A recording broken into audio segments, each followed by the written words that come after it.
বিসমিল্লাহ রহমান রহিম। আজকে হচ্ছে 16ই ডিসেম্বর, মহান বিজয় দিবস।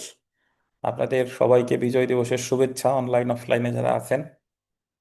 এবং আজকে আমাদের খানলো একাডেমি কর্তৃক আয়োজিত লিখিত ব্যাচের ফৌজদারি কার্যবিধির ক্লাস আমরা শুরু করতে যাচ্ছি। দেখেন, আজকে আমরা আমাদের সাজেশনের 7 নাম্বার যে প্রশ্নটা আছে, 7 নাম্বার প্রশ্ন সম্পর্কে আলোচনা করব। তো প্রথমেই আমরা চলে আসি যে 7-এর কতে অ্যাকচুয়ালি কি আছে। দেখেন, আমলযোগ্য অপরাধ প্রতিরোধে পুলিশ কি কি পদক্ষেপ গ্রহণ করতে পারে। এটা বলছে যে আমলযোগ্য অপরাধ প্রতিরোধে। আমলযোগ্য অপরাধ প্রতিরোধ মানে হলো আমলযোগ্য অপরাধ এখনো ঘটে নাই, সংগঠিত হয় নাই, যাতে সংগঠিত কি না হয়, এজন্য পুলিশের তাৎক্ষণিকভাবে কি কি করণীয় আছে। তো তার আগে যদি আমি উত্তরে চলে আসি, দেখেন, তার আগে আমি যদি আপনাদের কাছে জিজ্ঞাসা করি যে আমলযোগ্য অপরাধ বলতে কি বোঝায়। যদি আপনাদের কেউ জিজ্ঞাসা করে যে আমলযোগ্য অপরাধ কি, তাহলে কি বলবেন? তাদের কি বোঝাবেন? কি প্রশ্নের উত্তর দিবেন বলেন? আমলযোগ্য অপরাধ কি? পুলিশ বিনা ওয়ারেন্টের যে পুলিশ বিনা পরোয়ানায় যে ক্ষেত্রে গ্রেফতার করতে পারে সেটাকে বলে আমলযোগ্য অপরাধ। মে অ্যারেস্ট উইদাউট ওয়ারেন্ট বলা আছে দ্বিতীয় তফসিলের 3য় কলামে। আর আমলযোগ্য অপরাধের আর এক নাম হচ্ছে কগনিজেবল অফেন্স।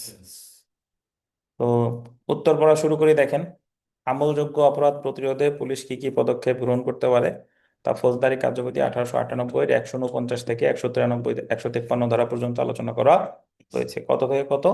149 থেকে 153। সো এখানে একটা বিষয় মনে রাখবেন যে এই প্রশ্নটা সর্বসাকুল্যে এ পর্যন্ত একবারই এসেছে, এবং এটা এসেছিল 2020 সালে পরীক্ষায়।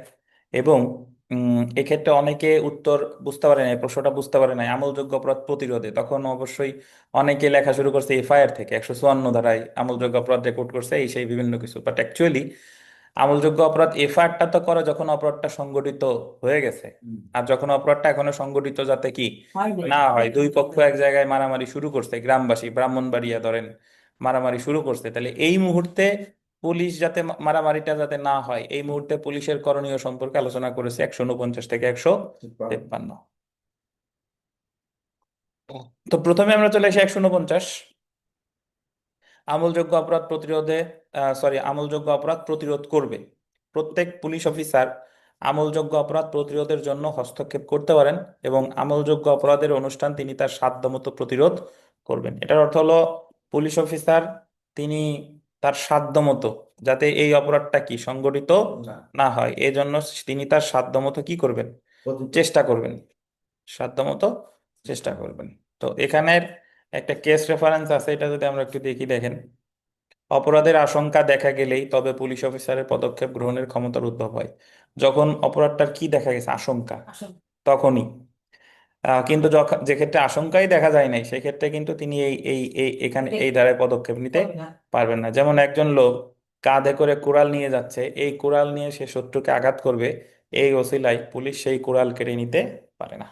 এটা বলছে এআইআর 1926, লাহোর 19। যদি বলেন স্যার এআইআর মানে কি, এআইআর এআইআর মানে হলো all India report, all India report.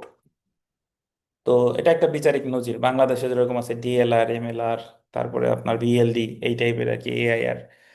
তো তাহলে আমরা মনে রাখবো 149 মানে হচ্ছে আমলযোগ্য অপরাধ প্রতিরোধ করবে। এরপরে আমরা যদি চলে আসি 150, অনুরূপ অপরাধের ষড়যন্ত্র সম্পর্কে সংবাদ। যদি পুলিশ তথ্য পায় যে অমুক জায়গায় অপরাধ সংগঠনের পসিবিলিটি আছে, তাহলে অপরাধের ষড়যন্ত্র প্রভৃতি বিষয়ে খবর পেলে পুলিশ অফিসার সে খবর তার ঊর্ধ্বতন অফিসারের কাছে বা যে অফিসারের অপরাধ প্রতিরোধের অধিকার রাখেন তার কাছে কি দিবেন? পৌঁছে দিবেন। তিনি যদি ষড়যন্ত্রের সংবাদ পান, তাহলে তিনি তার ঊর্ধ্বতন অফিসারে জানাবেন, অথবা যে অফিসার প্রতিরোধের ক্ষমতা রাখেন তারে সেটা কি জানাবেন। তাহলে প্রতিরোধের চেষ্টা করবে হলো 149, আর ষড়যন্ত্র সম্পর্কে উপরস্থ কর্মকর্তারে তথ্য দিবেন, এটা হলো 150।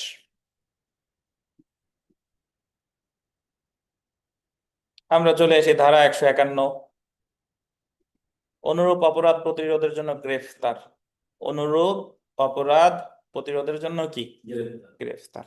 মানে এতক্ষণ পর্যন্ত প্রতিরোধের চেষ্টা করছে, কিন্তু যদি দেখে যে অমুকরে গ্রেফতার না করলে এটা থামানো যাচ্ছে না, তাহলে পুলিশ অবশ্যই অমুকরে গ্রেফতার করবে।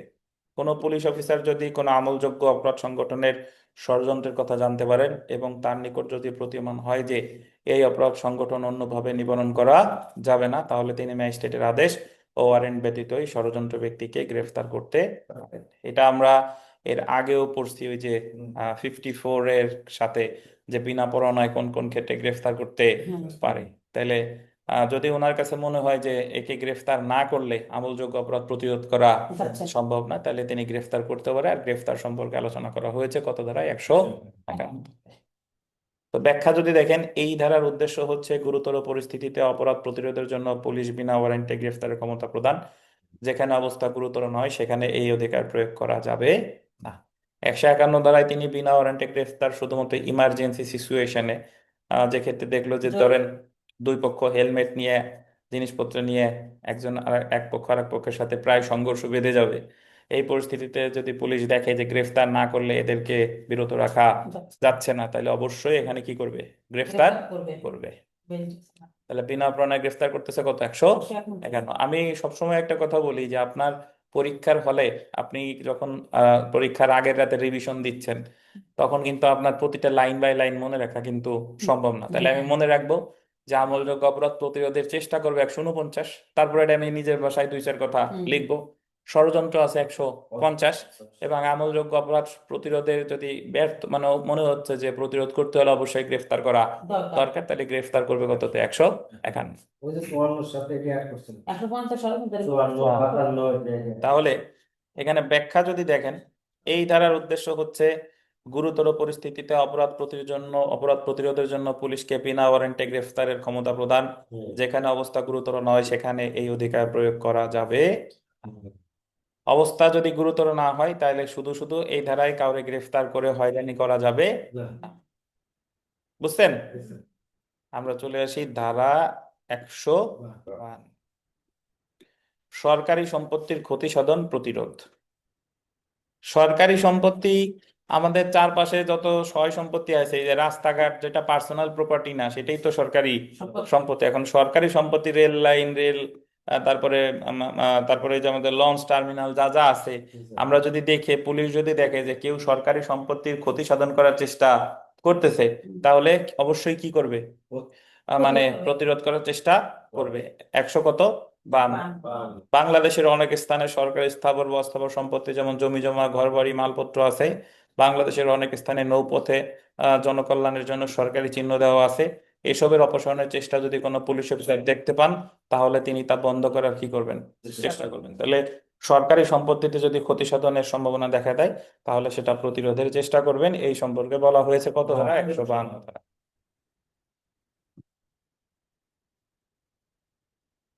চলে আসে 153, ওজন ও পরিমাপের সরঞ্জাম পরীক্ষা। ওজন পরিমাপ, যে বাটখারা, নিক্তি, ওজনের জন্য ব্যবহৃত যে বাটখারা, দাঁড়িপাল্লা, নিক্তি। বাটখারা হলো যেটা আমরা পোড়েন বলি নাকি? বাটখারা হলো যে 1 কেজি, 2 কেজি, 3 কেজি। এখন তো সব ডিজিটাল স্কেল হইছে, কিন্তু আগে 1 কেজি, 2 কেজি, 5 কেজি, 10 কেজি, 20 কেজিরও অনেক বড় লোহার, ওইটা হলো কি? বাটখারা। আর দাড়িপাল্লা তো বুঝেন, জামাত ইসলামের প্রতীক। দাড়িপাল্লা সবার ভালো চেনার কথা, দাড়িপাল্লা। আর নিক্তি যদি বলেন স্যার, নিক্তি কি? নিক্তি ধরেন আহ ছোট জিনিসপত্র, মানে সূক্ষ্ম। দাড়িপাল্লা তো অনেক বড় বড় জিনিস, আর নিক্তি যদি আমি বলি সূক্ষ্ম জিনিস পরিমাপের জন্য, সোনার গহনা পরিমাপ করে কি দিয়ে? নিক্তি দিয়ে। প্রভৃতি থানার ভারপ্রাপ্ত অফিসার তার থানার সীমার মধ্যে পরীক্ষা করার অধিকার রাখেন। ধরেন গোপালগঞ্জের ওসি সাহেব, তিনি যদি গোপালগঞ্জে যে ব্যবসা, বিভিন্ন প্রতিষ্ঠান আছে, দোকান টোকান আছে, এই সকল দোকানপাটে গিয়ে বাটখারা, দাঁড়িপাল্লা, নিক্তি এগুলো পরীক্ষা করতে পারে। তিনি যদি মনে করেন যে ওইগুলো খাঁটি নয়, তিনি যদি দেখেন এগুলো খাঁটি নয়, তাহলে তিনি ওইগুলো আটক করতে পারেন এবং সঙ্গে সঙ্গে অধিক্ষেত্র সম্পন্ন কোন ম্যাজিস্ট্রেটের নিকটে এই আটকের সংবাদ দিবেন। আটক করবে কিন্তু মানুষরে না, আটক করবে কারে? ওই জিনিসগুলো আটক করবে, এবং সাথে সাথে কি করবে? যে ম্যাজিস্ট্রেটে সংবাদ দিবে, ম্যাজিস্ট্রেটে সংবাদ দিবে।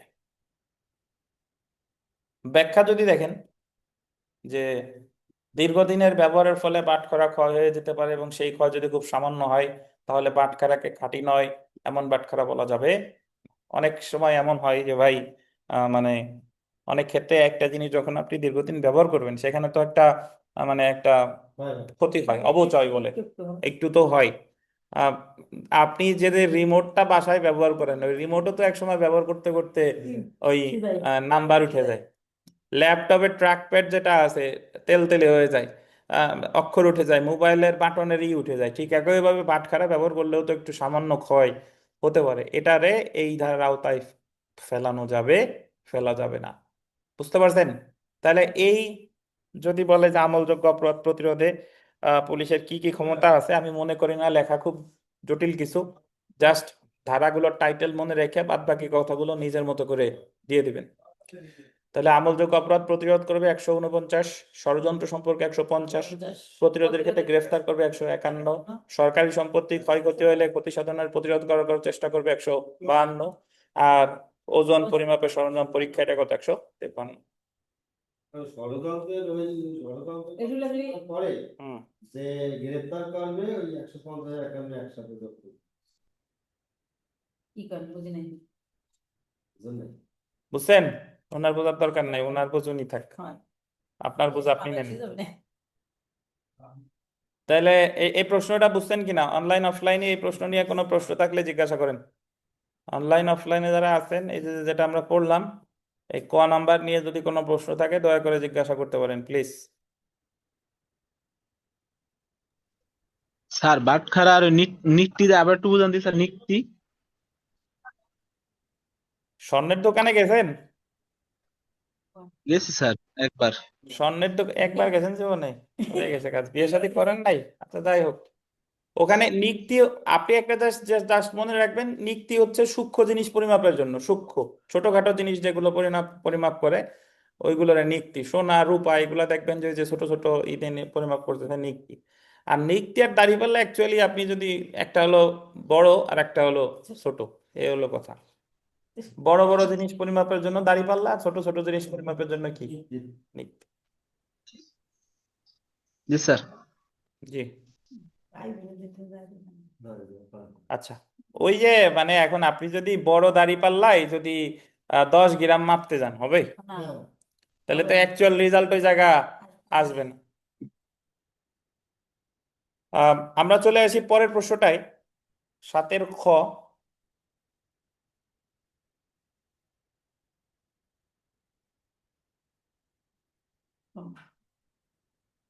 ফরিদ সাহেব প্রশ্ন করেন, আপনার লেখা দেখে বুঝি নাই, প্রশ্ন করেন। কি কি বুঝাইতে চাইলেন একটু বুঝান আগে। ফরিদ হোসেন,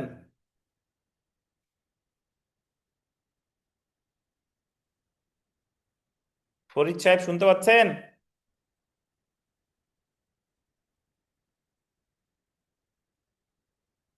হ্যালো?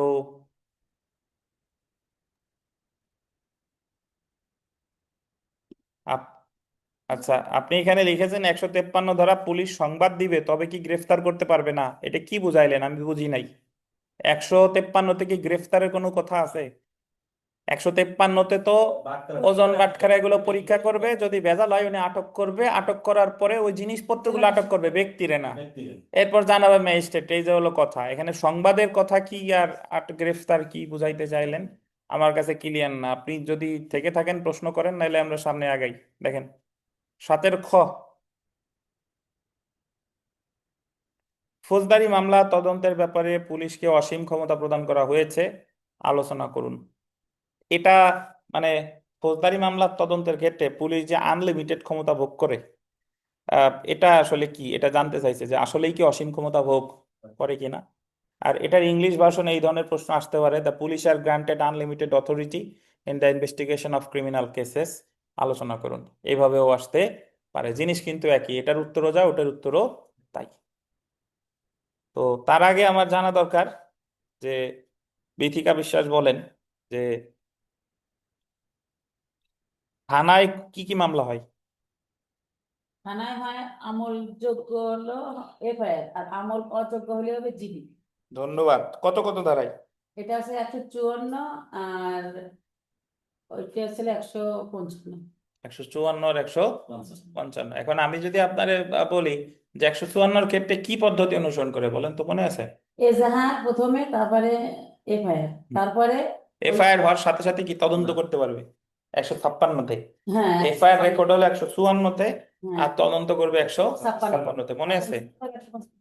152 155-তে হলো আগে হবে জিডি নাকি, জিডি, তারপর তারপর ম্যাজিস্ট্রেটের কাছে পাঠাবে, তারপর ম্যাজিস্ট্রেট অনুমতি দিলে তদন্ত করতে পারবে। পারবে।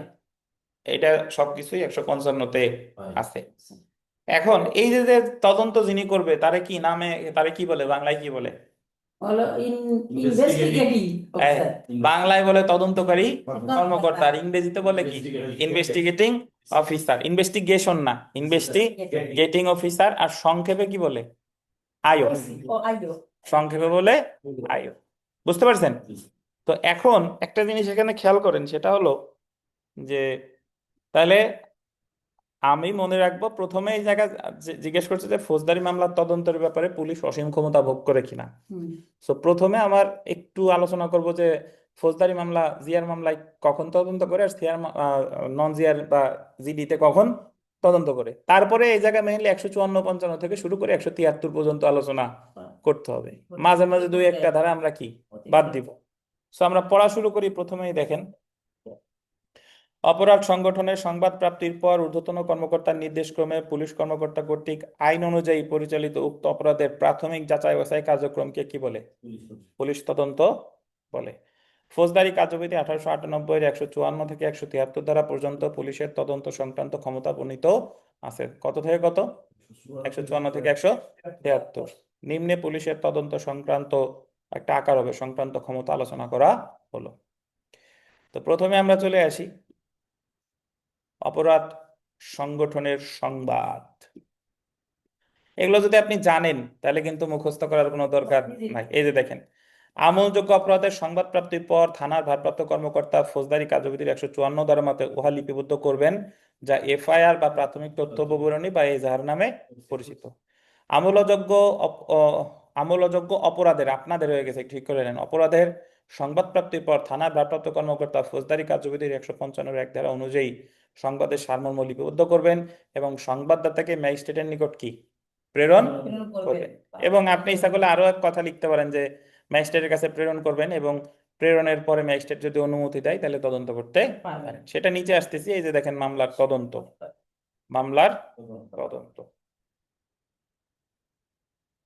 ফৌজদারি কার্যবিধির 156-এর 1 ধারা অনুযায়ী আমলযোগ্য অপরাধের ক্ষেত্রে থানার ভারপ্রাপ্ত যে কোনো কর্মকর্তা ম্যাজিস্ট্রেটের অনুমতি ব্যতীত, ম্যাজিস্ট্রেটের কি অনুমতি ব্যতীত উক্ত অপরাধের তদন্ত করতে পারে। মানে 154-তে যে এফআইআর হলো, সেই এফআইআর তদন্ত করবে 156-এর 1-এ উইদাউট পারমিশন, নাকি?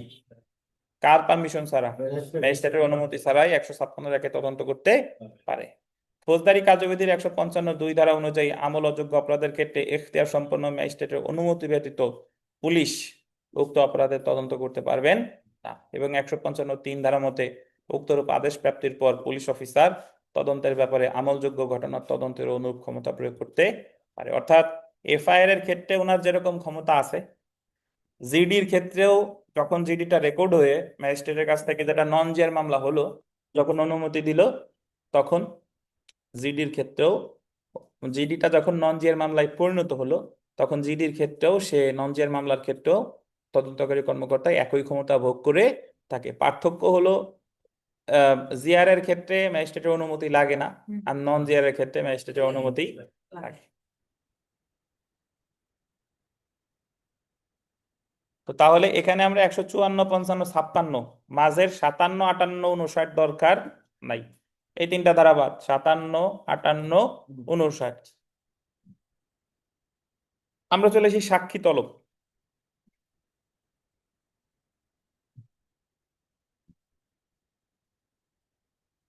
আচ্ছা, একটু বিরতি, আজানটা হয়ে যাক তারা। আচ্ছা, আমরা এখন যেটা দেখবো সাক্ষী তলব। দেখেন, সাক্ষী তলব, এটা আমরা এর আগেও পড়ছি। সাক্ষী তলব হচ্ছে যে অপরাধটা সংঘটিত হয়েছে, তদন্তকারী কর্মকর্তা ওই ঘটনা সম্পর্কে যারা জানে, ঘটনা সম্পর্কে যারা জানে তাদেরকে লিখিত আকারে তলব করবে, মানে সমন দিবে, নোটিশ দিবে যে তুমি এই ঘটনা সম্পর্কে জানো, তোমার নোটিশ দেওয়া হলো, তুমি অমুক দিন থানায় উপস্থিত থাকবা। এই যে যে ঘটনা সম্পর্কে তারা যে লিখিত আকারে তলব করলো এই সম্পর্কে আলোচনা করা হয়েছে কত ধারা, 160 ধারা। এই যে দেখেন যে ফৌজদারি কার্যবিধির 160 ধারা মতে যে ব্যক্তি, এই ব্যক্তি বানানের সব জায়গায় একটা আকার হয়ে গেছে, আকারটা হবে না, এটা একটু কেটে দিয়েন, আকার হয়ে গেছে। যে ব্যক্তি ঘটনা সম্পর্কে অবগত আছেন বলে পুলিশ কর্মকর্তার নিকট প্রতীয়মান হয়, তিনি ওই ব্যক্তিকে তার সম্মুখে উপস্থিত হওয়ার জন্য তলব করতে পারেন। সম্মুখে মানে কি? সামনে। এই ক্ষেত্রে সাক্ষী উপস্থিত হতে বাধ্য, তবে তাকে জোর করে বাধ্য করা যাবে না। এখন আপনাদের মাঝে অনেক সময় একটা মানে একটা ভুল বুঝতে পারেন যে সাক্ষী উপস্থিত হতে বাধ্য আবার জোর করা যাবে না, কাহিনী কি?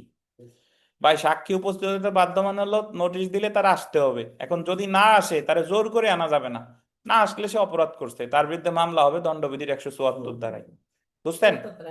মানে তারে টেনে এসছে যে তুই আসবি না, কায় আয় আয় আয়, মব জাস্টিস করে তারে একসাথে যাই জোর করে টেনে আনা যাবে না। ওই বা ওই কর্মকর্তাও তারে টেনে আনতে পারবে না। সে আসে নাই, ভালো কথা, তার বিরুদ্ধে মামলা হবে কত ধারায়?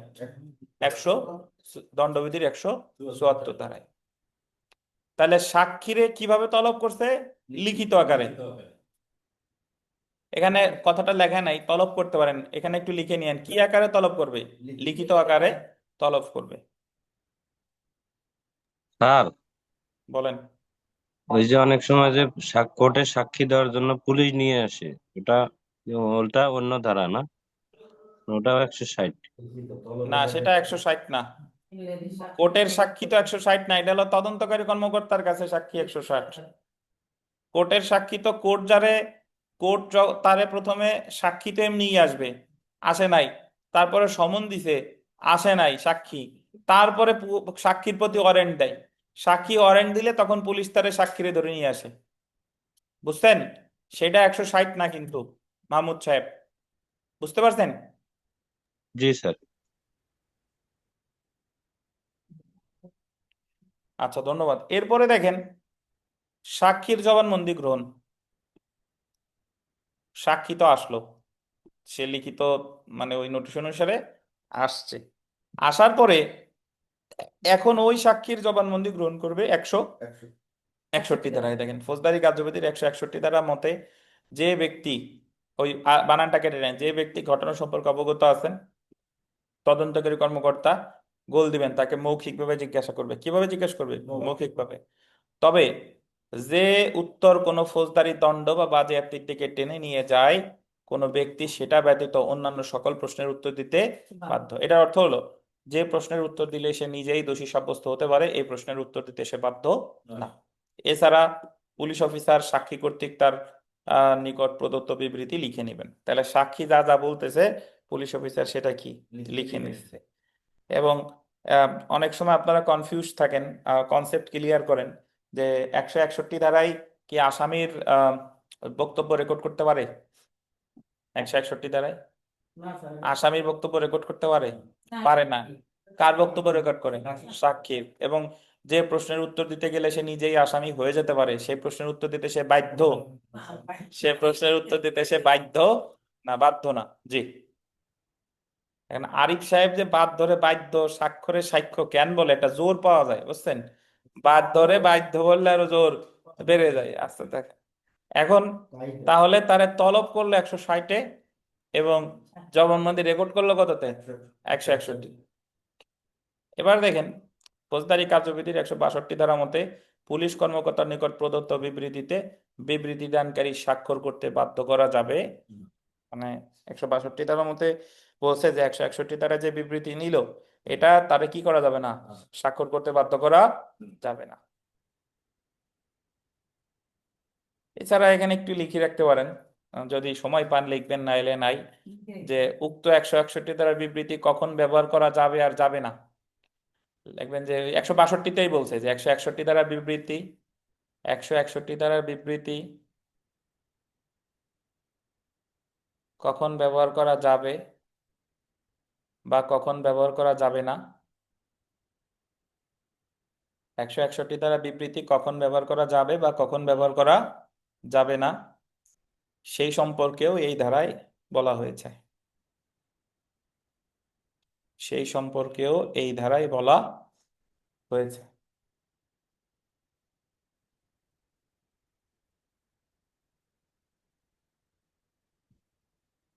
তাহলে লিখিত আকারে তলব করলো কত ধারায়? 60। জবানবন্দি রেকর্ড করলো কততে? 61। আর এই বক্তব্য কখন রেকর্ড ব্যবহার করা যাবে, কখন ব্যবহার করা যাবে না, বা ওই বক্তব্যে যিনি দিল তিনি স্বাক্ষর করবে কিনা, এই সব কিছু বলেছে কোথায়? 162। বাধ্য না, হুম। কোথায় যাবে না, সব আছে। এছাড়া দেখেন, ফৌজদারি কার্যবিধির 163 ধারা মতে জিজ্ঞাসাকালে পুলিশ অফিসার বিবৃতিদাতাকে কোনরূপ হুমকি, প্রলোভন বা প্রতিশ্রুতি দিবেন না।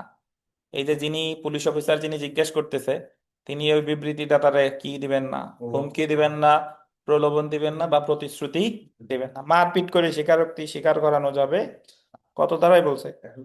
163। স্যার 162 দ্বারাই মানে এই স্বাক্ষর, তারপর লিখছি 161 দ্বারাই বিবৃতি কখন ব্যবহার করা যাবে না, কখন ব্যবহার করবে, এইটাই। 62 দ্বারা বলছে।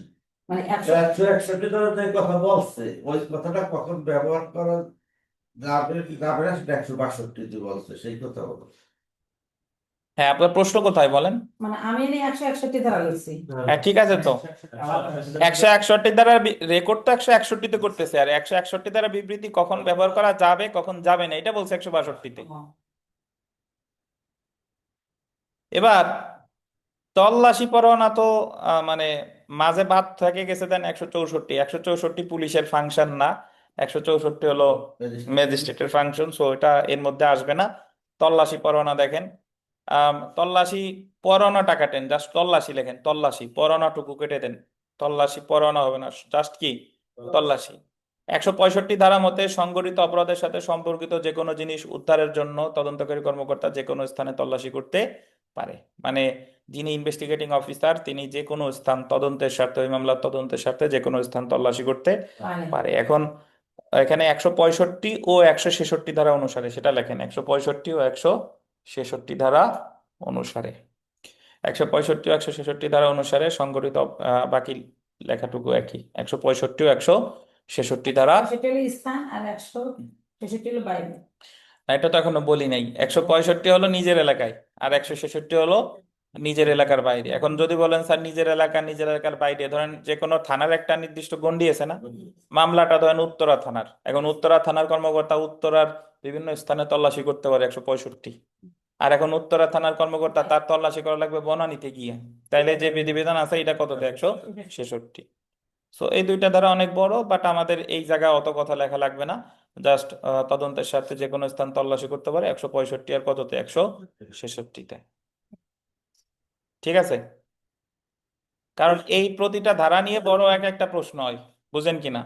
কিন্তু আমাদের তো সবগুলা ধারা এই জায়গায় আলোচনা করতে হবে। পুলিশ রিমান্ড,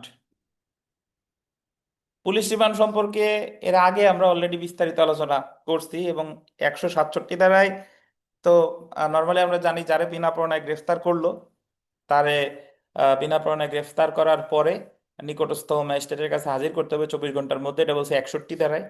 আর যদি পুলিশের দরকার হয় যে আসামিরে আরো তারে জিজ্ঞাসাবাদ করা দরকার, তখন পুলিশ যে আবেদনটা করে এটা হলো পুলিশ রিমান্ড। পুলিশ রিমান্ড এই ক্ষেত্রে 167 2 ধারায় আদালত সর্বোচ্চ পুলিশ রিমান্ড মঞ্জুর করতে পারে কতদিন? 15 দিন। আর বর্তমানে বর্তমানে পুলিশ রিমান্ডের সাথে সাথে পুলিশ হেফাজতের সাথে সাথে আরো একটা বিধান আলোচনা করছে, এটা কি? বিচারিক হেফাজত। বিচারিক হেফাজত। সো বিচারিক হেফাজতে যখন 15 দিন শেষ, আরো জিজ্ঞাসাবাদ করা দরকার, তখন আর পুলিশের কাছে পাঠাবে না, তখন কিসে পাঠাবে? বিচারিক হেফাজতে। বিচারিক হেফাজতের মেয়াদ কতদিন সেটা কিন্তু উল্লেখ করে নাই। এই সব কিছুই আছে 167 ধারায়। এই যে দেখেন, কোনো ব্যক্তিকে গ্রেফতার করে 24 ঘন্টার বেশি আটক রাখতে চাইলে তদন্তকারী কর্মকর্তা ঊর্ধ্বতন কর্মকর্তার মাধ্যমে ফৌজদারি কার্যবিধির 167 ধারায় প্রথম শ্রেণী ম্যাজিস্ট্রেটের নিকট আবেদন করতে পারেন। ইহাই কি? Police remand. তাহলে প্রথম শ্রেণী ম্যাজিস্ট্রেটের কাছে এই যে আবেদনটা করলো এটাকেই বলে পুলিশ রিমান্ড। বুঝতে পারছেন? আরো 167-তে অনেক কথা কিন্তু লেখা যায়। আপনি আলোচনা করতে পারেন যে সর্বোচ্চ এক্ষেত্রে আটক রাখতে পারে কতদিন? 15 দিন, যদি ম্যাজিস্ট্রেট কি দেয়? নির্দেশ দেয়। একটু অপ্রাসঙ্গিক কথা বলি, অপ্রাসঙ্গিক ঠিক না, অন্য কথা দেখি। আরিফ সাহেব বলেন তো, কি শুধু আসামির রিমান্ড আবেদন করা যায়? মামলা কি রিমান্ড করা যায় কখন? মামলা রিমান্ডে পাঠাই কখন? মূল মামলা রিমান্ডে পাঠানো যায় কিনা আরিফ সাহেব? ফৌজদারি আবার ফৌজদারি মামলা হয় না নয় আপনি জানেন? বলবো যে ফৌজদারি আমি জানি না। দেওয়ানি মামলা রিমান্ডে কখন পাঠায় বলেন? দেওয়ানি মামলা তো স্যার ধরুন মামলা প্রতি এক আদালত থেকে আদালতে ট্রান্সফার করে এটাই রিমান্ড হয়। নথি এক আদালত থেকে আর এক আদালতে পাঠালে রিমান্ড বলে? মন গড়া ব্যাখ্যা দিলে হবে?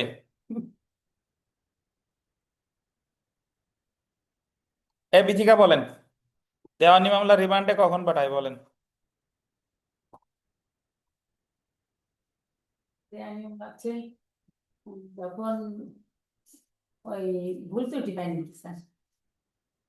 এই রথিন সাহেবের মনে আছে নাকি শুনি? যদি আপিল আদালত দেখেন যে এটা পুরো বিচার করার দরকার, সাক্ষী ঠিক হয় নাই বা বিচার সঠিক মতো হয় নাই। ওইটা নিম্ন আদালতকে নিম্ন আদালতে বিচারের জন্য আবার ফেরত পাঠাতে পারে, এটাকে বলা হচ্ছে রিমান্ড। কিন্তু মনে নেই। আপিল আদালত রিমান্ডে পাঠায় নাকি? কখন পাঠায় মনে আছে? তারপর যখন আপিল করে, আপিল করার পরে যখন আদালত দেখে যে সঠিকভাবে মামলাটা বিচার হয় নাই, সাক্ষী প্রদান হয় নাই বা বিচার বিষয় গঠন হয় নাই, এসব যদি আপিল আদালতের মনে হয় তাহলে আপিল আদালত ওই মামলাটি পুনরায় বিচারের জন্য হ্যাঁ, জিনিস মনে রাখবেন যে মূল মামলাও আপিল আদালত রিমান্ডে পাঠাতে পারে যখন আপিল আদালত মনে করে যে এই মামলায় আবার পুনর্বিচার করা দরকার। রিমান্ড মানে হলো অ্যাকচুয়ালি ফেরত পাঠানো, টু সেন্ড ব্যাক। মূল মামলাও আপিল আদালত ফেরত পাঠায় বিচারিক আদালতে যে তুমি আবার বিচার করো, কি বিচার করছো আবার বিচার করো, এটা রিমান্ড। আর ফৌজদারি কার্যবিধির 167(2) যে রিমান্ড, এই রিমান্ডটা কিন্তু আসামিরে ফেরত পাঠাচ্ছে। কে ফেরত পাঠাচ্ছে? ওই আদালত ফেরত পাঠাচ্ছে কারাগার থেকে বা আইনগত হেফাজতে, কার কাছে? পুলিশের কাছে। সর্বোচ্চ কত দিনের জন্য? 15 দিনের জন্য। বুঝছেন? এখন তাহলে রিমান্ড বলতেই আমাদের মাঝে একটা ভুল ধারণা আছে, রিমান্ড মানেই অত্যাচার, মারামারি করা। বাস্তবে যাই হোক না কেন, কিন্তু আইনে কিন্তু মারামারির কথা, ডিম থেরাপি, আইসক্রিম থেরাপি, এগুলোর কথা কিন্তু এ জায়গায় বলা নাই। আচ্ছা, এরপরে দেখেন, আর তারপরে অন্যান্য কার্যাবলী যদি আমরা দেখি, যে ফৌজদারি কার্যবিধির 168 ধারা মতে অধস্তন পুলিশ অফিসার এই অধ্যায় অনুসারে তদন্ত করলে তিনি থানায় ভারপ্রাপ্ত কর্মকর্তার নিকট তদন্তের ফলাফল জানাবেন। মানে যখন ওনার তদন্ত শেষ হলে তদন্তের ফলাফল ওসি সাহেবরে জানাবে। কত ধারায়? 168 ধারায়। আপনারা গতদিনের পরীক্ষা যারা দিয়েছেন, মোটামুটি আরিফ রায়হান খান সারা সকলের খাতা আমি দেখে দিয়েছি। আরিফ রায়হান খান জিপ আকারে দিছিলেন, এই কারণে দেখি নাই। সকলের খাতা যদি পেয়ে থাকেন, কোনো প্রশ্ন আপনারা করেন নাই, বাট আমি সবাইরে ইন্ডিভিজুয়ালি বলে বলে দিছি যে কার কি ত্রুটি আছে। ওখানে আপনারা পরীক্ষায় প্রশ্নে পরীক্ষা দেওয়ার সময় কখনোই ফৌকা লিখবেন না, দবই লিখবেন না, শর্ট ফর্ম ওখানে লেখা যাবে না। আর বিস্তারিত ওখানে আলোচনা করছি। কারো যদি কোনো সমস্যা থাকে অবশ্যই আমারে জানাতে হবে স্যার। তারপরে দেখেন, তাহলে তদন্তকারী কর্মকর্তা বিস্তারিত জানাচ্ছে কারে? 168-তে। ফৌজদারি কার্যবিধির 169 ধারা মতে তদন্তকারী কর্মকর্তার নিকট যদি প্রতীয়মান হয় যে, এ জায়গায় তদন্তকারী কর্মকর্তার নিকট না লেখা আছে না, তদন্তকারী কর্মকর্তার নিকট যদি প্রতীয়মান হয় যে আসামিকে ম্যাজিস্ট্রেটের নিকট প্রেরণ করার মতো সাক্ষ্য প্রমাণ বা যুক্তিসঙ্গত ভিত্তি নাই, তাহলে একটি মুচলেখা সম্পাদনের পর আসামিকে মুক্তি দিতে পারেন। ব্র্যাকেটে লেখেন থানা থেকে জামিন, এটা জাস্ট বোঝার জন্য। থানা থেকে জামিন, থানা থেকে জামিন। এটার অর্থ কি? মানে ওই ইনভেস্টিগেটিং অফিসার বা থানার অফিসার ইনচার্জের কাছে মনে হচ্ছে যে এর বিরুদ্ধে এই মামলায় অগ্রসর হওয়ার মতো পর্যাপ্ত গ্রাউন্ড নাই, তাহলে ওনারে থানা থেকে এই জামিন দিতে পারে ফৌজদারি কার্যবিধির কত ধারায়? 169। তাহলে তদন্তকারী কর্মকর্তা ওসিরে জানাচ্ছে 168, আর তারা দুইজনের যে কোনো একজন জামিন দিতে পারে 169। ফৌজদারি কার্যবিধির 170 ধারা মতে তদন্তকারী কর্মকর্তার নিকট যদি প্রতীয়মান হয় যে আসামিকে ম্যাজিস্ট্রেটের নিকট প্রেরণ করার মতো পর্যাপ্ত সাক্ষ্য প্রমাণ বা যুক্তিসঙ্গত কারণ আছে, তাহলে তিনি আসামিকে ম্যাজিস্ট্রেটের নিকট প্রেরণ করবেন। এছাড়া তদন্তকারী কর্মকর্তার নিকট যদি প্রতীয়মান হয় যে আসামিরে ম্যাজিস্ট্রেটের নিকট প্রেরণ করার মতো কি আছে? যুক্তিসঙ্গত কারণ আছে, তাহলে আসামিরে ম্যাজিস্ট্রেটের কাছে প্রেরণ করবেন। কত ধারায়? অর্থাৎ জামিন না দিলে ম্যাজিস্ট্রেটের কাছে প্রেরণ করবেন কত? 170। ফৌজদারি কার্যবিধির 171 ধারা মতে কোনো ফরিয়াদি বা সাক্ষীকে পুলিশ অফিসারের সঙ্গে যেতে বাধ্য বা যেতে বাধা প্রদান করা যাবে না। যিনি তদন্তকারী কর্মকর্তা তিনি কোনো ফরিয়াদি মানে যিনি এফআইআর কারী মানে এজাহারকারী তারে অথবা সাক্ষীরে তার সাথে যেতে বাধ্য করতে পারবে না, বা তারা যদি যেতে চায় তাদেরকে বাধা দিতে পারবে না। এই সব কিছু আছে কততে? 171। তারপরে দেখেন ফৌজদারি কার্যবিধির 172 ধারা মতে তদন্তকারী কর্মকর্তা প্রতিদিন তার ডায়েরিতে তদন্তের অগ্রগতি লিপিবদ্ধ করবেন। তদন্তকারী কর্মকর্তা তার তদন্তের যে অগ্রগতি একটা নির্দিষ্ট ডায়েরিতে লিখবেন, যে আমি অমুক তারিখ থেকে তদন্ত শুরু করলাম, অমুক তারিখে শেষ করলাম। অর্থাৎ কখন তিনি তদন্ত শুরু ও শেষ করলেন, কোন কোন স্থান পরিদর্শন করলেন এবং তদন্তের মাধ্যমে যে অবস্থা সম্পর্কে নিশ্চিত হলেন তা কি করবেন? উল্লেখ করবেন। এখন আমার একজন প্রশ্ন করছিলেন, স্যার অন্যান্য এই জায়গা পুলিশ রিমান্ড টিমান্ড এইগুলোর জন্য আলাদা ধারা দিছেন, মানে আলাদা টাইটেল দিছেন, কিন্তু এই ধারাগুলো আপনি অন্যান্য কার্যাবলী লিখলেন কেন? এখন অন্যান্য কার্যাবলী না লিখে আপনি প্রতিটা ধারাও টাইটেল দিতে পারেন। কিভাবে দিবেন? লিখবেন যে ওসি সাহেব, তদন্তকারী কর্মকর্তা ওসি সাহেবকে জানাবেন, তদন্তের ফলাফল জানাবেন, টাইটেল দিলেন, তাহলে লিখবেন কত? 168। তারপর থানা থেকে জামিন 169, টাইটেল দিতে পারেন। তারপরে আপনার ওই থানা অভিযুক্তকে ম্যাজিস্ট্রেটের কাছে প্রেরণ 170। তারপরে ফরিয়াদিকে যেতে আম, বা যেতে চাইলে বা যেতে বাধ্য করা যাবে না, বা যেতে না চাইলে বাধ্য করা যাবে না। সবশেষে 172 টাইটেল দিতে পারেন কেস ডায়েরি। তাতে আমার ওই প্রতিটা টাইটেল দিতে দিতে গেলে এই জায়গায় আরো প্রশ্ন আরো বড় হয়ে যায়, কিন্তু আমার তো নির্দিষ্ট সময়ের মধ্যে শেষ করতে হবে। তো এই জন্যই অন্যান্য কার্যাবলী লেখা। যদি আপনার মন চায় যে না আমি প্রতি ধারার টাইটেল দেব, দিতে পারেন, কোনো সমস্যা নাই। সব শেষে যদি আমরা দেখি, দেখেন তদন্ত প্রতিবেদন। ফৌজদারি কার্যবিধির 173 ধারা মতে অনাবশ্যক বিলম্ব ছাড়াই প্রতিটি তদন্ত সমাপ্ত হওয়ার পর থানার ভারপ্রাপ্ত কর্মকর্তা পুলিশ রিপোর্টের ভিত্তিতে অপরাধটি আমলে নেওয়ার ক্ষমতা সম্পন্ন ম্যাজিস্ট্রেটের নিকট একটি রিপোর্ট প্রেরণ করবেন, যা পুলিশ রিপোর্ট বা পুলিশ প্রতিবেদন নামে পরিচিত। যখন তদন্ত শেষ 168-তে তো ওসি সাহেবরে জানালো, আর এই রিপোর্টটা অফিসিয়ালি ওসি সাহেব আদালতে সাবমিট করবে। ওসি সাহেব আদালতে সাবমিট করবে কত ধারায়? 173 ধারায়, যা কি নামে পরিচিত? পুলিশ রিপোর্ট বা পুলিশ প্রতিবেদন নামে পরিচিত। এখন যদি আপনি বলেন স্যার আমি আরো ওই জায়গায় ব্যাখ্যা করব, করতেই পারেন। এই জায়গায় আপনি লিখতে পারেন যে পুলিশ রিপোর্ট আবার কয় প্রকার? 2 প্রকার। একটা হলো চার্জশিট আর একটা কি? Final report. একটা হলো চার্জশিট আর একটা হলো ফাইনাল রিপোর্ট। ঠিক আছে? তো চার্জশিট কারে বলে? তদন্ত করে যদি ঘটনার সত্যতা পায় তাহলে দেয় চার্জশিট, আর তদন্ত করে যদি ঘটনার সত্যতা না পায় তাহলে বলে ফাইনাল রিপোর্ট। আর চার্জশিট আর ফাইনাল রিপোর্ট দুইটারে একত্রে বলে কি? Police report. তারপরে দেখেন উপরোক্ত উপরোক্ত আলোচনার পরিশেষে বলা যায় যে ফৌজদারি মামলা তদন্তের ক্ষেত্রে পুলিশের অসীম ক্ষমতা রয়েছে। অর্থাৎ আপনারা অধিকাংশ এখানে যারা আছেন তারা এই ইংরেজি লাইন, মানে একটা লাইন ইংরেজিতে থাকবে, বলবে আলোচনা করুন। প্রতিবার 3টা 4টা মিনিমাম প্রশ্ন পাবেন, তো পাবেন। এখন আপনারা যে ভুলগুলো করেন, যে এই যে police are granted unlimited authority in the investigation of criminal cases, এই লাইনটা আপনারা না উল্লেখ করেন শুরুতে, না উল্লেখ করেন কি শেষে, কিন্তু এটা আপনার উল্লেখ করতেই হবে। যদি প্রথমে উল্লেখ না করেন অ্যাটলিস্ট সবশেষে বলবেন যে আলোচনার পরিশেষে বলা যায় যে এই দ্য পুলিশ আর গ্রান্টেড, মানে পুলিশে গ্রান্ট করা হয়েছে আনলিমিটেড অথরিটি, অপরিসীম ক্ষমতা in the investigation of criminal cases. ফৌজদারি মামলা কিসের ক্ষেত্রে? তদন্তের ক্ষেত্রে এটা বলা। তাহলে আমরা, আপনাদের কি মনে হয়, যদি আপনার মনে হয় যে পুলিশ অপরিসীম ক্ষমতা ভোগ করে তাহলে আলোচনা করবেন, আর না হলে অন্যদিকে আলোচনা করলেও হবে, বাট সেই ক্ষেত্রে আপনার যুক্তি দেখাইতে হবে যে অপারেশন ক্ষমতা তার দিছে কি দেয় নাই। সো আরিফ সাহেব, আপনার কি মনে হয় যে ফৌজদারি মামলা তদন্তের ক্ষেত্রে পুলিশের আনলিমিটেড পাওয়ার আছে?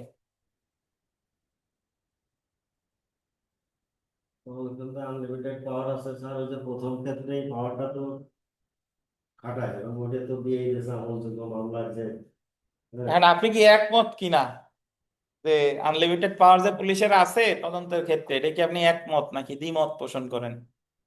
স্যার এটা আমি একমত পছন্দ করি।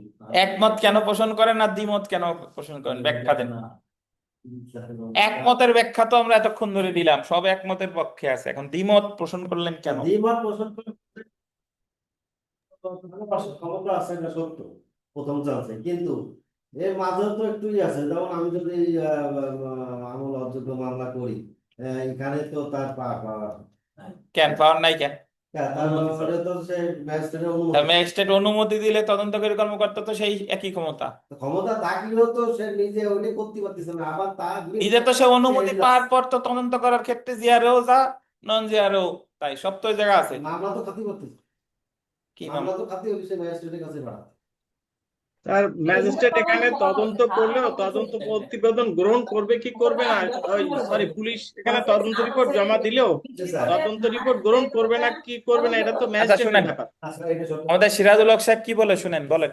তদন্ত আসল ক্ষমতা আছে। তার পুলিশ এখানে তদন্ত রিপোর্টে যাই লিখুক, এই তদন্ত রিপোর্ট গ্রহণযোগ্য হবে কি হবে না, গ্রহণ করবে কি করবে না, সেটা ম্যাজিস্ট্রেটের পাওয়ার।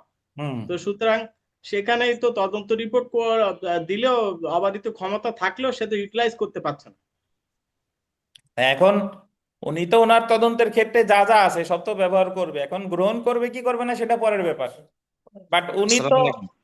যা যা আছে সবকিছু তো ওনার ক্ষমতা আছে, তল্লাশি বলেন, রিমান্ডের আবেদন বলেন, জিজ্ঞাসাবাদ বলেন, চার্জ তদন্ত প্রতিবেদন দেওয়ার। প্রাথমিকভাবে আসল ক্ষমতা আছে। হ্যাঁ, আসসালামু আলাইকুম স্যার। ওয়ালাইকুম আসসালাম, জি। স্যার আমি যতটুকু বলবো, আর ওই পুলিশ আইন- তদন্ত কর্মকর্তা যিনি যিনি তদন্ত করবেন উনি অসীম ক্ষমতার অধিকারী, স্বয়ং রাষ্ট্রপতি ওনার তদন্ত কার্যের সময় কোনো প্রকার হস্তক্ষেপ করতে পারবে না, এটাই প্রতীয়মান হয়েছে আর কি। জি, তাহলে স্যার তদন্তের ক্ষেত্রে তো কারো কোনো বাহাদুরি চলবে না, একমাত্র তদন্তকারী ক্ষমতা, কর্মকর্তার এক্স্যাক্টলি, ক্ষমতা এখানে বসে। তদন্তের ক্ষেত্রে তার ক্ষমতাও অসীম, এখন তদন্ত জি স্যার। প্রতিবেদন গ্রহণ করুক বা না করুক সেটা না, আদালতের ব্যাপার, জি স্যার, জি স্যার, জি বাট স্যার, সে জি যে কাজটা করছে তার ক্ষেত্রে তার অবাধ ক্ষমতা আছে। আছে। দেওয়া হয়েছে। জি। জি স্যার। ক্ষমতা না থাকলে আচ্ছা, আমরা যদি কোনো প্রশ্ন থাকে জিজ্ঞাসা করতে পারেন, আর না হলে আমরা পরের প্রশ্নে চলে যাই, চলেন। তো পরের যেটা সেটা যদি আমরা দেখি, যে 7-এর গ, 3টা প্রশ্ন বাট উত্তর একই। তদন্তকারী কর্মকর্তা মামলার তদন্তকালে ফৌজদারি কার্যবিধির 161 ধারা মতে সাক্ষীর জবানবন্দি লিপিবদ্ধ করেন, তার আইনগত মূল্য কি? মানে এই জায়গায় বলছে যে 161 ধারায় যে জবানবন্দি রেকর্ড করে এটার আইনগত মূল্য কি,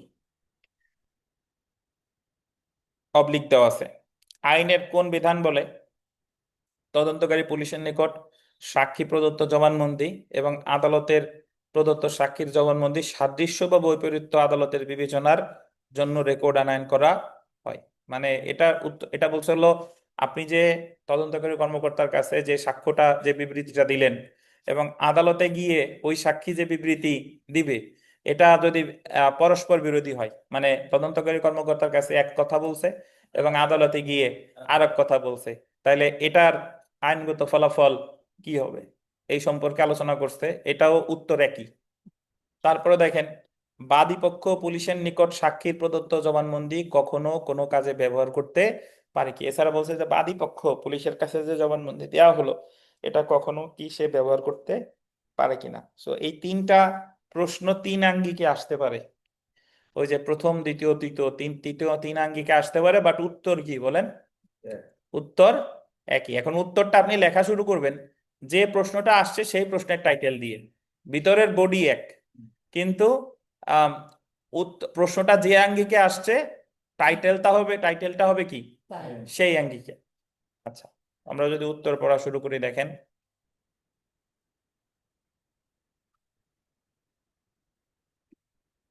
161 ধারা জবানবন্দির আইনগত মূল্য বা তদন্তকারী পুলিশের নিকট সাক্ষী প্রদত্ত জবানবন্দি এবং আদালতের প্রদত্ত সাক্ষীর জবানবন্দির সাদৃশ্য বা বৈপরীত্য বা পুলিশের নিকট সাক্ষীর জবানবন্দি কোন কাজে ব্যবহার করা যাবে আর কোন কাজে ব্যবহার করা যাবে না। সো এটার উত্তর হলো, আমি একটু আপনাদের আগে বোঝানোর পরে তারপরে আমি একটু এখানে আলোচনা করব। শুনেন ভাই, ঘটনা সম্পর্কে যারা জানে তারা লিখিত আকারে তলব করতেছে কত ধারায়? 160 ধারায়। সে আসতে বাধ্য, কিন্তু তার জোর করা যাবে না। সে আসলে তার বক্তব্য রেকর্ড করবে কততে?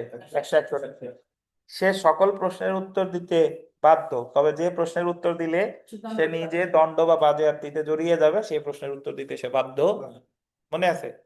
161, 62 না 161। এখন 161 ধারার বিবৃতিতে কে কে স্বাক্ষর করবে আর কে কে স্বাক্ষর করবে না এটা বলছে 162। 62তে শুধু এটাই বলে নাই, 62তে বলছে যে 161 ধারা বিবৃতি কখন ব্যবহার করা যাবে আর কখন ব্যবহার করা যাবে না। বুঝছেন? সো প্রথমে আমার কথা আগে শুনেন, এই বই পড়বো পরে, এখানে এটা পড়বো পড়বে। আর প্রথমে যেটা বলছে যে 161 ধারা বিবৃতি তদন্ত অনুসন্ধান বা বিচারে ব্যবহার করা যাবে না। মানে পুলিশ 161 ধারায় যে বিবৃতিটা রেকর্ড করলো এটা কখন ব্যবহার করা যাবে না? অনুসন্ধানেও ব্যবহার করা যাবে না, বিচারেও ব্যবহার করা যাবে না। এখন আপনারা কি জানেন যে অনুসন্ধান আর বিচার কাকে বলে? সহজভাবে যদি আমি বলি,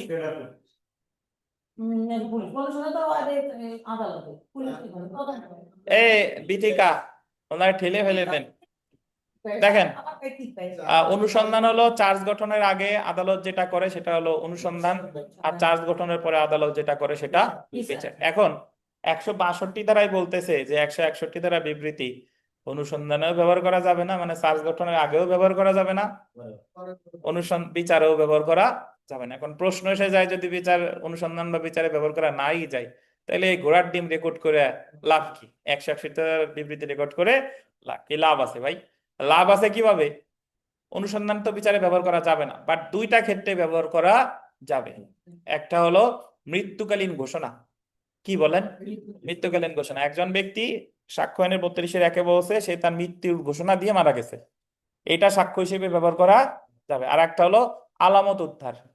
27-1 সাক্ষ্য আইনের 27 ধারায় বলছে, সাক্ষ্য আইনের 27 ধারায় বলছে যে ওই বিবৃতি অনুসারে যদি কোনো আলামত উদ্ধার হয়, ধরেন একজন এসে বলছে যে অমুক জায়গায় এই জিনিস দেখছি, ও তার তথ্য মতে আলামত উদ্ধার হয়েছে, তাহলে এইটুকু বিচারে ব্যবহার করা যাবে। তাহলে বিচারে বা অনুসন্ধানে 161 ধারা বিবৃতির ব্যবহার করা যাবে না, বাট দুইটা ক্ষেত্রে ব্যবহার করা যাবে। সেই দুইটা ক্ষেত্রে হলো কি কি? সাক্ষ্য আইনের 27 ধারা যদি আলামত উদ্ধার হয়, আর সাক্ষ্য আইনের কত? 32-1 মৃত্যুকালীন ঘোষণা। এটুক বুঝছেন? আচ্ছা, এখন এছাড়া এই 161 ধারার বিবৃতির সাথে যে সাক্ষী, ধরেন 161 ধারা বিবৃতি আমাদের রথিন সাহেব 161 ধারায় পুলিশের কাছে গিয়ে বলল যে হত্যা করছে তার নীল রঙের টি শার্ট পরা ছিল। এখন এটা তো পুলিশের কাছে দিল, কিন্তু তাকে তো একসময় আদালতে এসে, ওই মামলা যখন সাক্ষ্য গ্রহণ শুরু হবে তাহলে আদালতে এসে তাকে সাক্ষ্য দিতে হবে।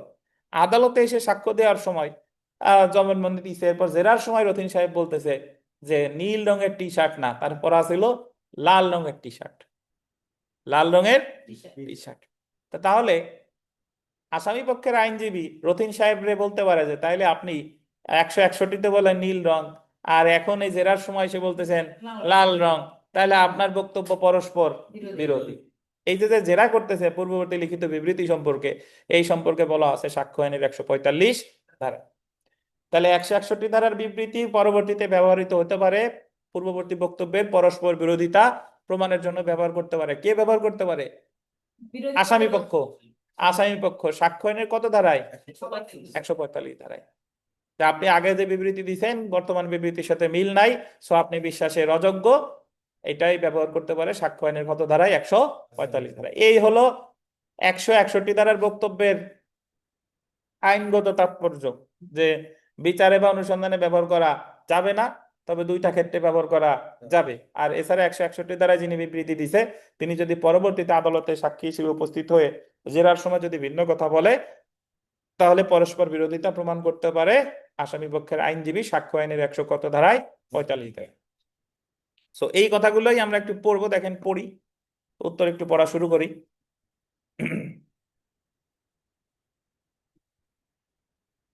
ফৌজদারি কার্যবিধির 161 ধারা মতে পুলিশ কর্তৃক সাক্ষীর বক্তব্য লিখিতভাবে লিপিবদ্ধ করা হলে উক্ত বক্তব্য কখন ব্যবহার করা যাবে এবং কখন ব্যবহার করা যাবে না সে সম্পর্কে ফৌজদারি কার্যবিধির 162 ধারায় বলা হয়েছে। তাহলে কখন ব্যবহার করা যাবে আর কখন ব্যবহার করা যাবে না কোথায় বলছে? 162 ধারায়। তো যদি আমরা পড়ি যে যে ক্ষেত্রে ব্যবহার করা যাবে না, পুলিশ কর্তৃক সাক্ষীর বক্তব্য লিখিতভাবে লিপিবদ্ধ করা হলে তার তদন্তাধীন কোনো অপরাধ সম্পর্কে এই যে দেখেন কোনো অনুসন্ধান বা বিচারে ব্যবহার করা যাবে না, বলছি না? অনুসন্ধানের বিচারে কি ব্যবহার করা যাবে? যাবে না। এখন আমরা চলে আসি যে ক্ষেত্রে ব্যবহার করা যাবে। সাক্ষ্য আইনের 145 ধারায় উল্লেখিত পন্থায় সাক্ষ্যের সাদৃশ্য বা বৈপরীত্য নির্ধারণ করার জন্য এমন ধরনের বক্তব্য শুধুমাত্র ফৌজদারি কার্যবিধির 162 ধারায় ব্যবহার করা যেতে পারে। কত ধারায়? 162 ধারায়। কিভাবে আমরা যদি একটু পড়ি দেখেন, আম নিম্নলিখিত ক্ষেত্রে পুলিশ কর্তৃক সাক্ষী হয়ে গেছে, সাক্ষী হবে, পুলিশ কর্তৃক কি সাক্ষীর বক্তব্য লিপিবদ্ধ করা হলে তা ব্যবহার করা যাবে। অভিযুক্ত ব্যক্তি আবেদন করলে আদালত উক্ত লিখিত বিবৃতি অভিযুক্তকে উল্লেখ করতে পারে এবং অভিযুক্তকে লিখিত বিবৃতির একটি কপি প্রদানের আদেশ দিতে পারে। অভিযুক্ত ব্যক্তি মানে কি? আসামি। আসামি যদি বলে যে ওনার আমাকে 161 ধারার একটা কপি দেওয়া হোক, তাহলে আদালত 161 ধারার কপি আসামিকে দিতে পারে। 161 ধারায় পুলিশ যে সাক্ষীর সাক্ষ্য লিপিবদ্ধ করেছে উক্ত সাক্ষীকে অনুসন্ধান বা বিচারে ডাকা হলে সাক্ষ্য আইনের 145 ধারায় উল্লেখিত পন্থায় সাক্ষ্যের বৈপরীত্য নির্ধারণ করার যেমন এমন ধরনের বক্তব্য শুধুমাত্র ফৌজদারি কার্যবিধির 162 ধারায় ব্যবহার করা যেতে পারে। এখন এই জায়গা কিন্তু উদাহরণ দেই নাই যে বৈপরীত্য কেমনে প্রমাণ করবে। বৈপরীত্য কেমনে প্রমাণ করবে বিকাশ সাহেব? সাক্ষীর যে বৈপরীত্য, এই যে বললো যে 145 ধারায় পন্থায় সাক্ষ্যের বৈপরীত্য নির্ধারণ করার জন্য এমন ধরনের বক্তব্য 162 ধারায় ব্যবহার করা যাবে। তো বৈপরীত্য কেমনে প্রমাণ করবে বলেন? যে 161 ধরে বলছে যে এক কথা বলছে, কোন শেষ সময় আসে বলছে জেরার সময় বলছে আর এক কথা, এটাই তো বৈপরীত্য, এটাই বৈপরীত্য।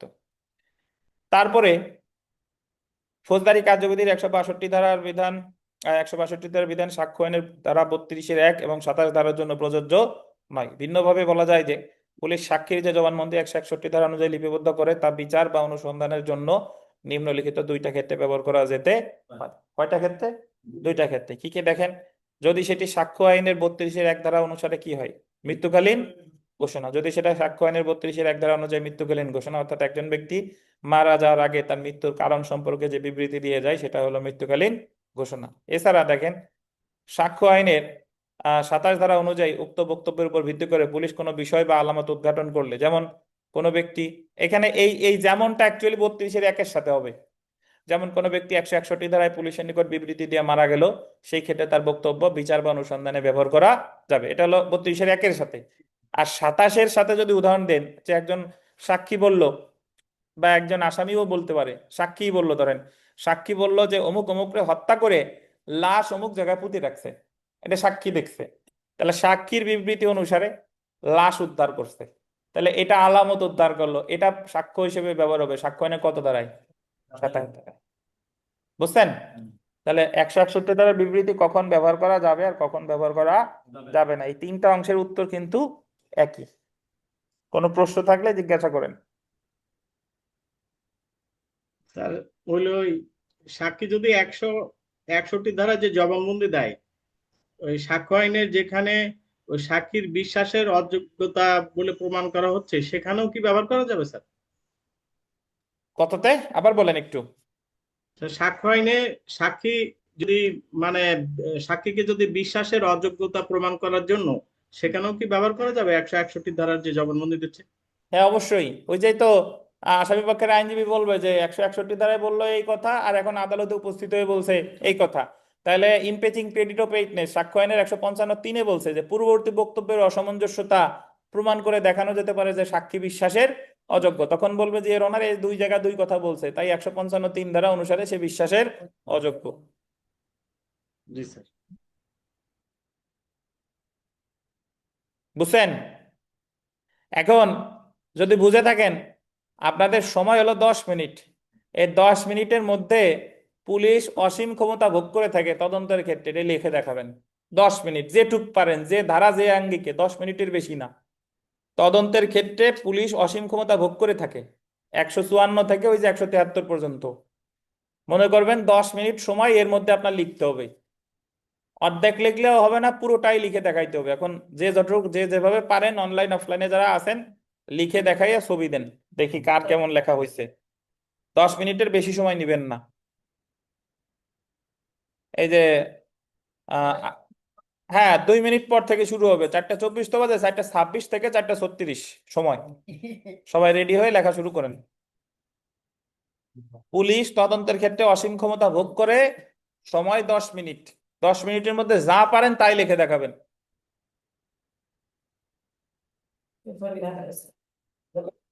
মিঠুন মজুমদার আছেন? মিঠুন, আপনার খাতায় আছে। মুখোমুখি করতে পারে সবচেয়ে প্রধান ভূমিকা রাখে পুলিশ এবং বাংলাদেশের ফৌজদারি কার্যবিধি তদন্তে পুলিশকে ব্যাপক ক্ষমতা প্রদান করেছে এবং পুলিশ এই সকল ক্ষমতা কিভাবে চর্চা করে তা নিচে বর্ণনা করা হলো। বিনা কারণে গ্রেফতার, আমলযোগ্য অপরাধ সংগঠনের সংবাদ প্রার্থী পুলিশ দ্রুত অপরাধী জানানো ছাড়া তদন্ত করতে পারে। 156 পুলিশকে ক্ষমতা দিয়েছে সাক্ষীদের জিজ্ঞাসাবাদ তলব পুলিশ সিদ্ধান্ত। 167 পুলিশ প্রতিবেদন। এত সারসংক্ষেপ। আচ্ছা, যা লিখেছেন এটা আপনি 5-2 পাবেন। 5-2। শাকিল, আপনি আপনার খাতাটা পিডিএফ করে আমাদের গ্রুপে একটু দেন।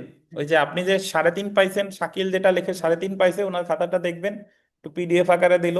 তো আপনি যা লিখেছেন মিঠুন, আপনি এখানে 2 পাবেন। 5-2। সূর্য, আপনার খাতা দেখতেছি। ফৌজদারি মামলায় তদন্তের ব্যাপারে পুলিশকে অসীম ক্ষমতা আলোচনা করুন। অপরাধপ্রাপ্ত ক্ষমতা পুলিশ অপরাধের প্রাথমিক যাচাই বাছাই তদন্ত হলে অপরাধ সংগঠনের সংবাদ প্রাপ্তির পর থানা ভারপ্রাপ্ত কর্মকর্তা 154 ধারা লিপিবদ্ধ করেন যে এফআইআর প্রাথমিক তদন্তে সাক্ষী তলব সেই সঙ্গে তলব করতে পারেন। তল্লাশি সংগঠিত অপরাধের সাথে সম্পর্কিত পুলিশ রিমান্ড। সূর্য কি এইটুকুই লিখছেন? সূর্য আছেন জি স্যার। এখানে? এইটুকুই লিখছেন? জি স্যার, এইটুকুই লিখছি স্যার। আচ্ছা, আপনি যা লিখছেন তার তাহলে 1 পাবেন। 1 এইটুকু লেখেন। 5-1। সিরাজুল হক সাহেব, ফৌজদারি কার্যবিধি 1898 পুলিশের তদন্ত সম্পর্কিত প্রতিবেদন গঠিত হয়েছে। এখানে ধারা পর্যালোচনা করে দেখতে হবে পুলিশকে অসীম ক্ষমতা প্রদান করা হয়েছে কিনা। আমলযোগ্য অপরাধ 151 ধারায় তদন্তের নির্দেশ দেন, তদন্ত করা হয়। আমলযোগ্য অপরাধের 155 তদন্ত করতে পারেন। ফৌজদারি কার্যবিধি 60 ধারার বিধান মতে অবগত করে থাকে এমন অবগত করতে পারেন। ফৌজদারি 161 ধারার বিধান অনুসারে অবগত গ্রহণ করেন। 162 ধারার মতে ওকে 66 ধারায় পুলিশ করতে পারেন। 67(2) ধারার মতে পুলিশ অভিযুক্ত ব্যক্তিকে রিমান্ডে নিতে পারেন। 68 ধারার মতে। এছাড়া 173 ধারার মতে পুলিশ ফৌজদারি অসীম ক্ষমতা দ্য পুলিশ আর গ্রান্টেড। ঠিক আছে, সিরাজুল হক সাহেব যা লিখেছেন আপনি 3 পাবেন ইনশাল্লাহ। 5-3। জি স্যার, থ্যাংক ইউ স্যার। আমরা মাহমুদ সাহেবের খাতা আনছি। পুলিশ তদন্তের ক্ষেত্রে অসীম ক্ষমতা প্রদান করা হয়েছে তা আলোচনা করুন। কোনো অপরাধ সংগঠন হওয়ার পর ম্যাজিস্ট্রেট পুলিশের ঊর্ধ্বতন কর্মকর্তার নির্দেশে অপরাধ সংগঠন হওয়ার পর পুলিশ তদন্ত শুরু করে। এত থেকে এত কোনো অপরাধ সংগঠনের পর আমলযোগ্য হলে এফআইআর করে তদন্ত শুরু করে। অপরাধ আমলযোগ্য হলে ফৌজদারি কার্যবিধি অনুমতি সাথে তদন্ত শুরু করে। সাক্ষী তলব পুলিশ অপরাধের সাক্ষী তলব করতে পারে। 100 তো ধারা মতে লিপিবদ্ধ করতে পারে।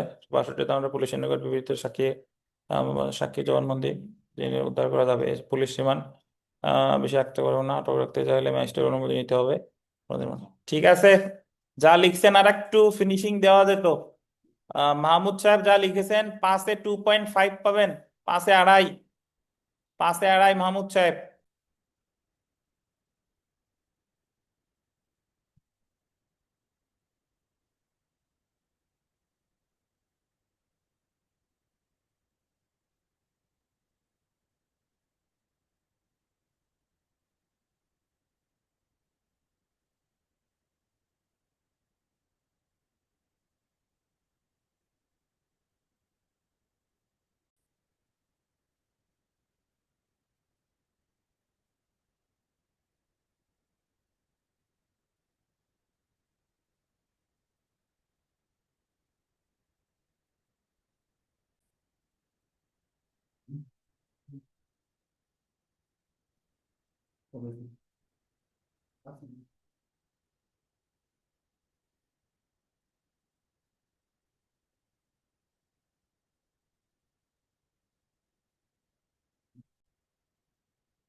এটা আরিফুল সাহেবের খাতা নাকি?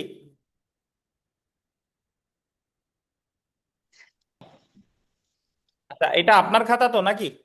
জি স্যার। তারা পুলিশ আলোচনা করে থাকে 149, এটা লিখলেন কেন? স্যার আমি তো মনে করছি প্রথম থেকে শেষ পর্যন্ত চাইছেন। না না, তদন্তের ক্ষেত্রে অসীম ক্ষমতা ভোগ করে থাকে, সে জায়গা কি 149 তো আসবে না। না স্যার, আসবে না। হ্যাঁ, সো আপনি এখানে কোনো নাম্বার পাবেন না।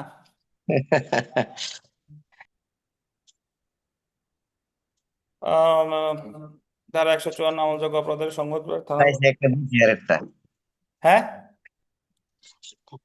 হ্যাঁ 155